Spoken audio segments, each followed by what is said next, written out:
नमस्ते, आप सभी को स्वागत है हमारे चैनल जीत की पाठशाला में। आज हम लोग डिस्कस करेंगे क्लास 10 सेवा का elective geography chapter 4 regional geography of USA. तो चलिए बिना किसी देरी के इस वीडियो को शुरू करते हैं।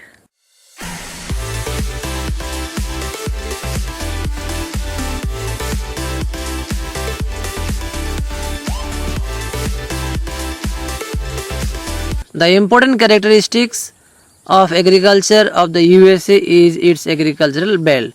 तो यूएसए का जो एग्रीकल्चर है उसको समझने से पहले आपको एग्रीकल्चरल बेल्ट समझना होगा।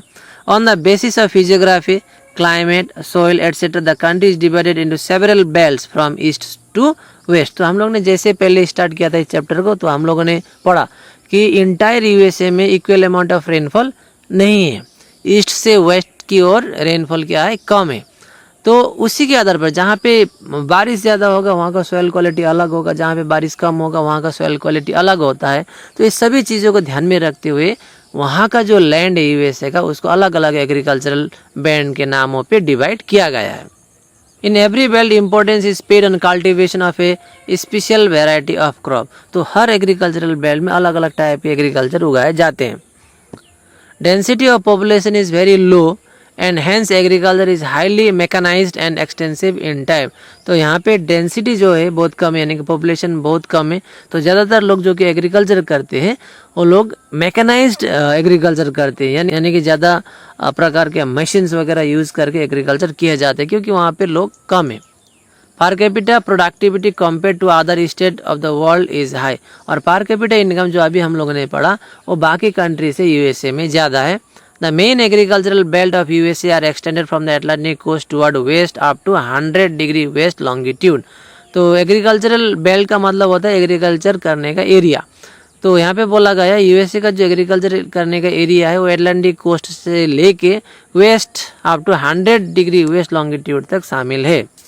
The whole state may be divided into 9 agricultural belts from south to north। और यूएसए का जितना भी लैंड है उसको अगर हम लोग डिवाइड करते हैं on the basis of quality and physiography, then almost we can get 9 agricultural belt from south to north.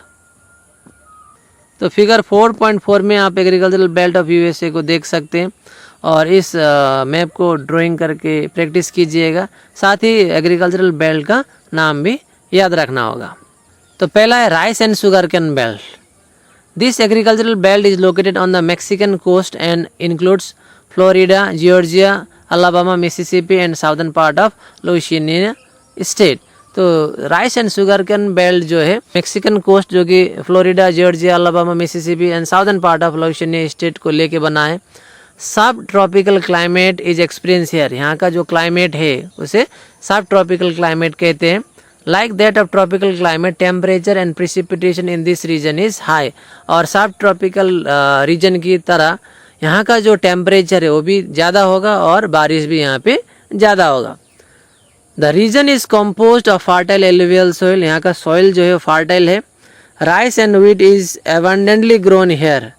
और राइस और व्हीट यहाँ पे बहुत सारा प्रोडक्शन होता है।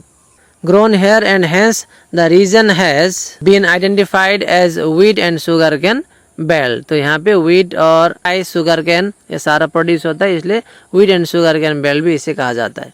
Banana and pineapple are also grown here in large quantity। और banana और pineapple भी यहाँ बहुत सारा खेती होता है। नंबर 2 में है the cotton belt। Cotton is grown just north of the wheat and sugarcane belt। sugarcane belt और वेट बेल्ट का नॉर्थ में covering the southern part of Mississippi valley, यहाँ पे आपको कॉटन का खेती देखने को मिलेगा। 36 degree north parallel has bounded and demarcated the northern limit of the cotton belt. About 50% of the cotton of USA is grown in Texas, Mississippi and Arkansas state. और USA में जितना कॉटन प्रोड्यूस होता है उसका 50% तो Texas, Mississippi और अरकानसास में होता है। तो कॉटन बेल्ट कहाँ पे है? कॉटन बेल्ट व्हीट बेल्ट और शुगरकेन बेल्ट का जस्ट नॉर्थ डायरेक्शन में है। Third point is winter wheat and tobacco belt. Third one is winter wheat and tobacco belt north of the cotton belt. फिर cotton belt का जो north में जाएंगे, यानी कि पहले हम लोगों ने पढ़ा राइस एंड शुगरकेन बेल्ट, उसका थोड़ा ऊपर जाएंगे तो कॉटन बेल्ट, थोड़ा और ऊपर नॉर्थ की ओर जाएंगे तो फिर मिलेगा winter wheat and tobacco belt.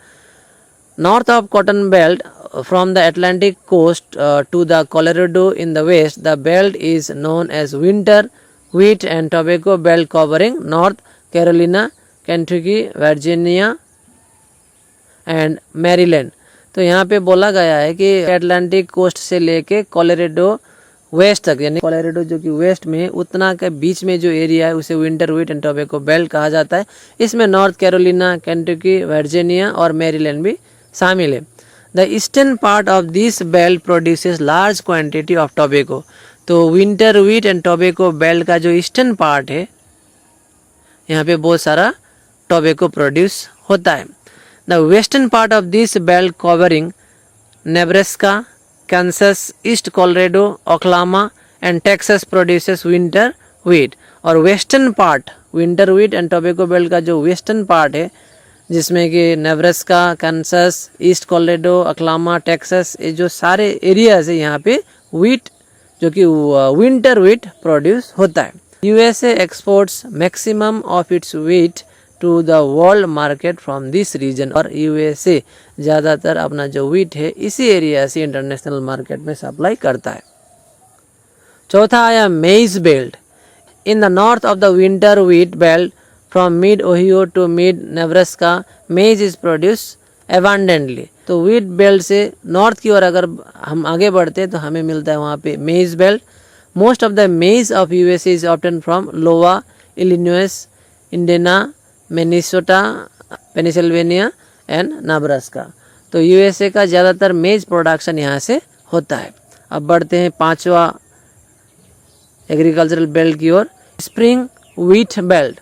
This belt is located north of the prairies. तो प्रेरीज कहाँ पे था? आपका यूएसए का साउदर्न साइड में। तो साउदर्न साइड का नॉर्थ में हमें क्या देखने को मिलेगा? Spring wheat belt. Due to severe cold during winter wheat is practice during spring season. तो यहाँ पे ठंड ज़्यादा होने के कारण विंटर में स्प्रिंग सीजन में व्हीट लगाया जाता है। Wheat is often mainly from Montana, North Dakota, South Dakota and western part of Minnesota. तो व्हीट जो है ज़्यादातर Montana, North Dakota, South Dakota और वेस्टर्न पार्ट ऑफ मिनेसोटा से उगाया जाता है। Superior quality of wheat is obtain from here and the excess is exported to other deficit nations of the world. तो यहाँ पे जो व्हीट होता है उसका क्वालिटी बहुत हाई होता है। तो ज़्यादातर व्हीट जो है वो देश में रखा जाता है और जो एक्सेस होता है उसको जिस कंट्री में कम है वहाँ पे सप्लाई किया जाता है। नंबर 6 में है mixed agriculture of north east. The mixed agricultural belt of USA includes the south and the eastern states of the great lake region and covers Minnesota, Wisconsin, Michigan, Pennsylvania and New England state. तो mixed agricultural belt जो है उसमें वो कुछ region है जैसे कि great lake region हुआ, मिनेसोटा हुआ, पेनिसिल्वेनिया, न्यू इंग्लैंड, ये सारे मिलके mixed agricultural of north east belt बना है।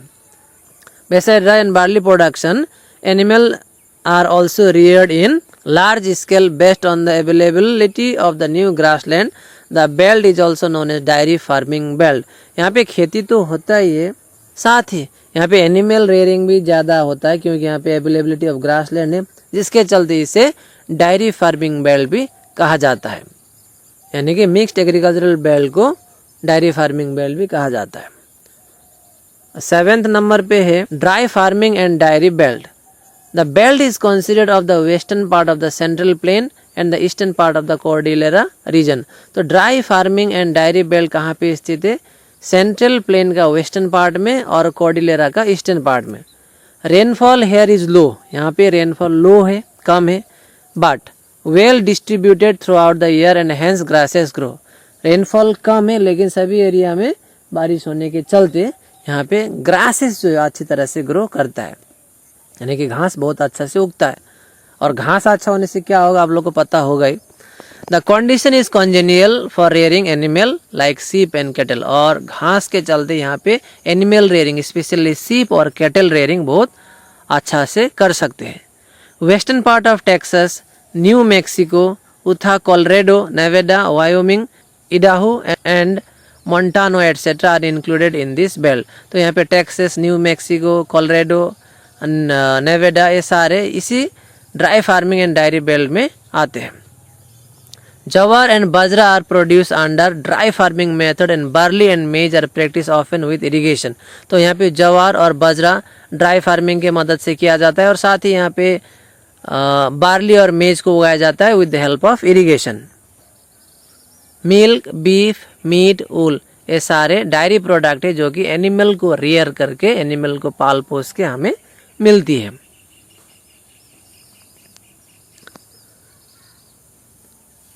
8th agricultural belt है the Mediterranean agricultural belt. California located on the Pacific coast of USA exhibits Mediterranean type of climate. तो California में Mediterranean type of climate है. Therefore the belt is also called the Mediterranean agricultural belt और जिसके चलते इसे Mediterranean agricultural belt भी कहा जाता है. Besides wheat and cotton, citrus fruits like oranges, grapes and other fruits like apple etc. are produced in large scale. तो Mediterranean agricultural belt में क्या क्या पाए जाते हैं या फिर क्या क्या उगाए जाते हैं? व्हीट उगाया जाता है, कॉटन, उसके बाद में ऑरेंजेस, ग्रेप्स और एप्पल, ये सारे जो फल है बहुत लार्ज स्केल में उगाए जाते हैं जो कि एक्सपोर्ट भी किया जाता है. नंबर 9 में the mixed farming belt of the north west margin. Washington, Idaho and Oregon located in the northwestern margin of USA are suitable for cultivation of wheat and maize. तो वाशिंगटन, इडाहो और Oregon जो कि north western part में है, USA का एकदम north western part में है और ये सभी एरिया व्हीट और मेज कल्टीवेशन के लिए बहुत बढ़िया है. Besides production of crops, animals are reared for milk and meat. यहाँ पे क्रॉप्स तो प्रोडक्शन होता ही है, साथ ही एनिमल रेयरिंग भी किया जाता है मीट और मिल्क पर्पजेस के लिए.